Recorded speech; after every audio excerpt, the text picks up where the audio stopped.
ආයිබෝවන් හැමෝටම ඔන්න අද ලස්සන වීඩියෝ එකක් කරගෙන ආවා. අද පෙන්වන්නේ මී මැසි පාලනය. වෙනද වගාවල් ගැන පෙන්වන channel එකේ අද මොකද්ද මේ පෙන්වන්නේ කියලා හිතුණාද ඔයාලට? මී මැස්සා කියන්නේ වගාවට නැතුවම බැරි සතෙක්. වගාවේ පරාගණයට ඉන්න ඕනි සතෙක් තමයි මී මැස්සා. ඔන්න අද පෙන්නනවා මම කැලේ ඉන්න මී මැස්සෝ වගාවකට ගෙනියන්නේ කොහොමද කියලා.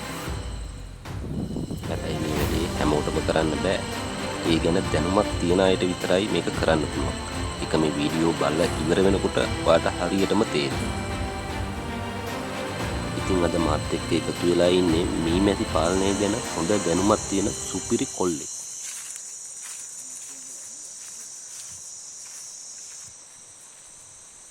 මෙයාගේ නම සාන්ත. ඉන්නේ වැල්ලවායේ හඳපානාගල. මෙයා කියන හැටියට මීමැසි ජනපදයක මැස්සන් ප්‍රධාන කොටස් 3කට බෙදෙනවා. ඒ පිරිමි මැස්සන්, වැඩකාර ගැහැණු සතුන් සහ රැජින. මේකෙන් පිරිමි සතා කරන්නේ ජනපදයේ තුල රැජින සමග එක්ක වර්ගාභෝග කිරීම පමණයි. ඒ වගේම ජනපදයක ඉන්න පිරිමි සතුන් ප්‍රමාණය අඩුයි. එතකොට කවුද මේ රැජින? එයා තමයි ජනපදයේ ප්‍රධානියා. එයා තමයි බිත්තර දාන්නේ. එතකොට වැඩකාර ගැහැණු සතුන් මොනවද කරන්නේ? එයාලා තමයි වද බඳින්නේ, පැණි පුරවන්නේ, ජනපදය ආරක්ෂා කරන්නේ, පැටවුන් බලාගන්නෙත් මෙයාලා තමයි. මෙයාලා උදේ ඉර පායපු වෙලාවෙ ඉඳන් හවසේ ඉර බහිනකම්ම පැණි එකතු කරන එක කරනවා. ඒ නිසා වගාවන් වලට කෘමිනාශක යොදද්දී මේ වෙලාව මග අරින්න පුළුවන් නම් ගොඩක් හොඳයි. කෘමිනාශක යොදලා පොඩි වෙලාවක් ඇතුළත ඒ වගාවෙන් රොන්ගෙන આવොත් මේ ජනපදයේ ඉන්න අනිත් මැස්සොන්ටත් ඒක බලපානවා. බොහෝ දුරට ජනපදයේම විනාශ වෙන්න ඉඩ තියෙනවා.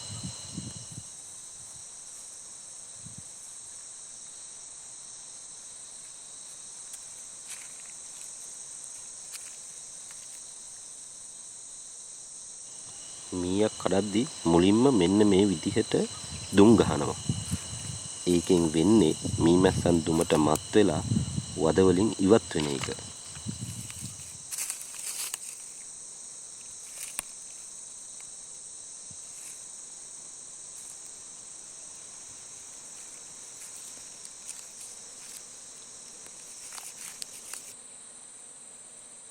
එහෙම මැස්සෝ ඉවත් කරගත්තට පස්සේ මෙන්න මේ විදිහට පරිස්සමට වද කපලා ගන්න ඕනේ. ඒ වැඩේ කරද්දී පැටවුන් නැත්නම් පිලවුන් ඉන්න කොටස් වෙන් කරගන්නත් ඕනේ. ඒ වගේම මැස්සන් පොඩි නොවන විදිහට මේ වැඩේ කරන්න ඕනේ. මොකද පොඩි වුණොත් ඒ අය දෂ්ට කරන්න පටන් ගන්නවා.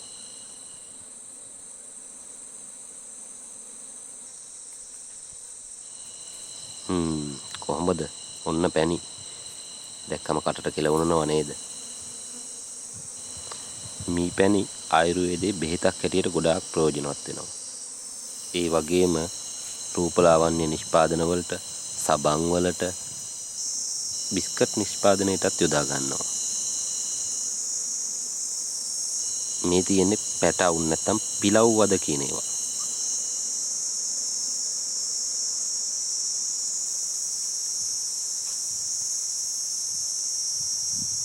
සාන්තට මේ වැඩේ දැන් හොඳටම පුරුදුයි.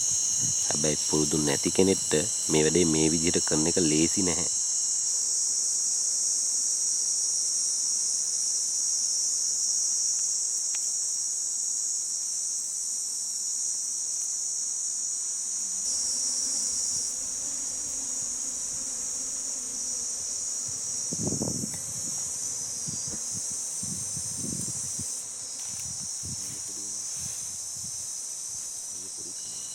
ඔන්න දැන් මීය කඩලා ඉවරයි.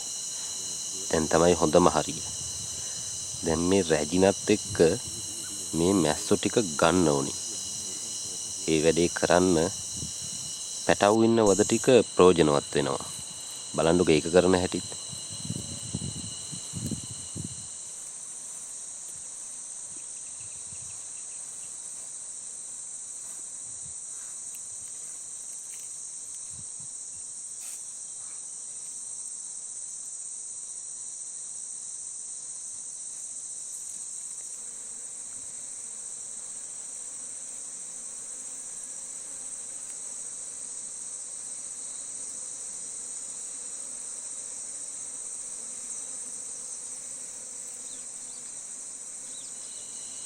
වැඩේ හිතුවට වැඩිය අමාරු වුණා. මැස්සෝ ටික වෙන ගහකට ගිහිල්ලා වැහුවා. සාන්ත නම් ඉතින් වැඩේ ලේසියෙන් අතාරින්නේ නැහැ. දැන් බලන්නකො මොකද්ද කරන්න හදන්නේ කියලා. පැටවු ඉන්න වදයක් ආධාරයෙන් මැස්සෝ ටික කොලාත්තකට ගන්න තමයි try එක. බලන්නකො ඒක කරන විදිය.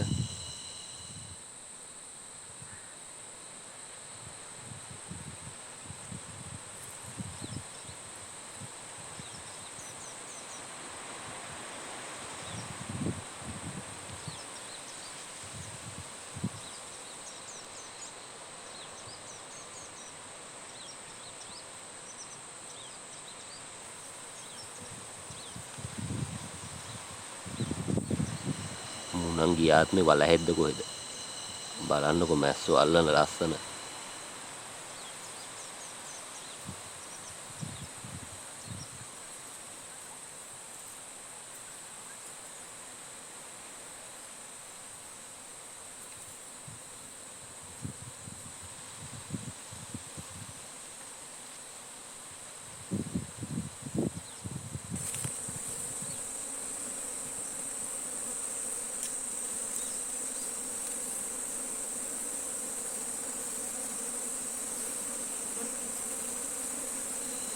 ඔන්න ඉතින් කොහොම හරි මැස්සෝ ටික කොලාත්තට ගත්ත සාන්ත.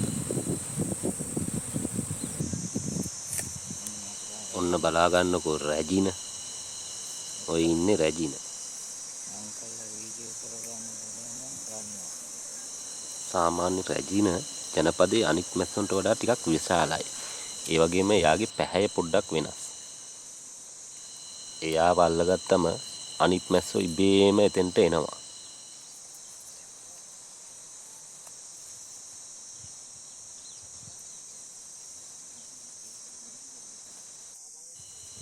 ඔන්න දැන් මීය කඩලත් ඉවරයි. මැස්සෝ ටික අල්ලගෙනත් ඉවරයි. දැන් ඔන්න මැස්සෝ ටික මල්ලට දාගෙන ගෙදර යනවා. ගෙදර ගියාට පස්සේ තමයි ඊළඟ වැඩේ. බලන්නකො ඒක කොහොමද කියලා.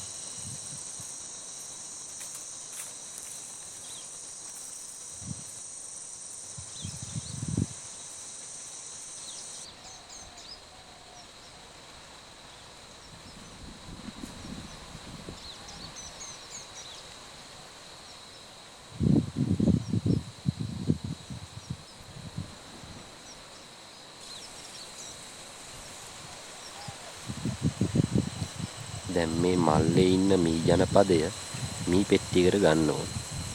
ඒක තමයි දැන් මේ කරන්න හදන්නේ. බලන්නකො. ඒකත් ලේසි පහසු වැඩක් නෙවෙයි.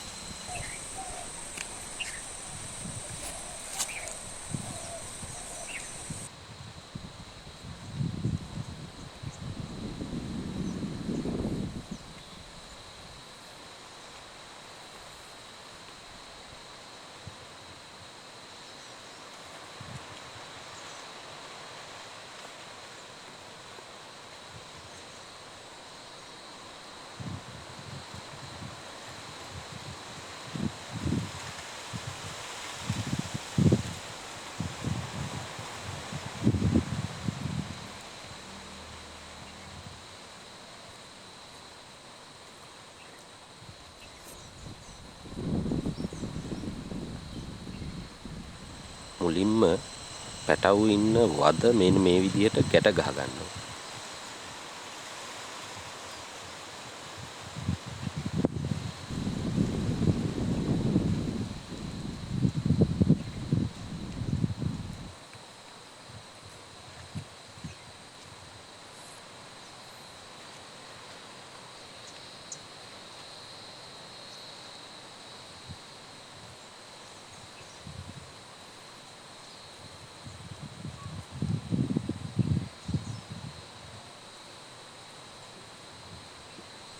එහෙම ගැට ගහගත්ත රාමු ටික මේ පෙට්ටියට මෙන්න මේ විදිහට අසුර ගන්නවා.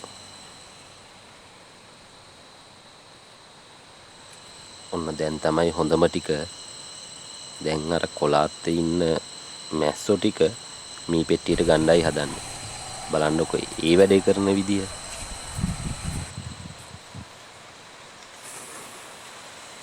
මේ වැඩේ කරන්න නම් හොඳ පළපුරුද්දක් තියෙන්න ඕනේ.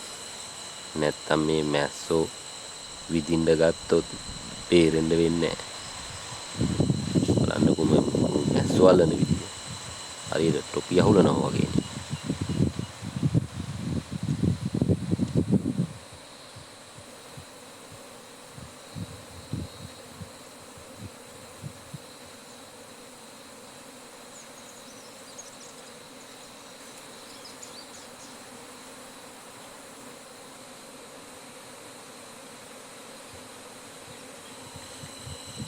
ඉතින් මීමැසි පාලනය ගැන ඔයාලට තියෙන ප්‍රශ්න අපිට කමෙන්ට් කරන්න. අනිවාර්යෙන් මේවට අපි උත්තර දෙනවා. ඉතින් මේ විදිහට මීමැසි ජනපදයක් ගෙදර ගෙනල්ලා තියාගත්තාම අපේ වගාවන් වල පරාගණය ඉතා වේගවත් වෙනවා. ඒ වගේම ආර්ථිකවත් අපිට ඒක ලොකු ශක්තියක් වෙනවා. මොකද මී පැණි වලට වෙළඳපොලේ ලොකු ඉල්ලුමක් තියෙනවා. ඔන්න දැන් වැඩේ අන්තිම අදියර. ඉතින් යාළුවනේ පුංචි අහිංසක ඉල්ලීමක් කරන්නම්. වීඩියෝ එක හොඳයි නම් ලයික් එකක් දාලා channel එක subscribe කරන්න. එතකොට ඉස්සරහටත් මේ වගේ ලස්සන දෙයක් ඉගෙන ගන්න පුළුවන් වීඩියෝස් බලන්න පුළුවන්. දිගටම ගොවියා දෙවියා එක්ක රැඳිලා ඉන්න. එහෙනම් අදට අපි යනවා. අලුත් වීඩියෝ එකකින් හම්බ වෙමු. හැමෝටම ජය වේවා.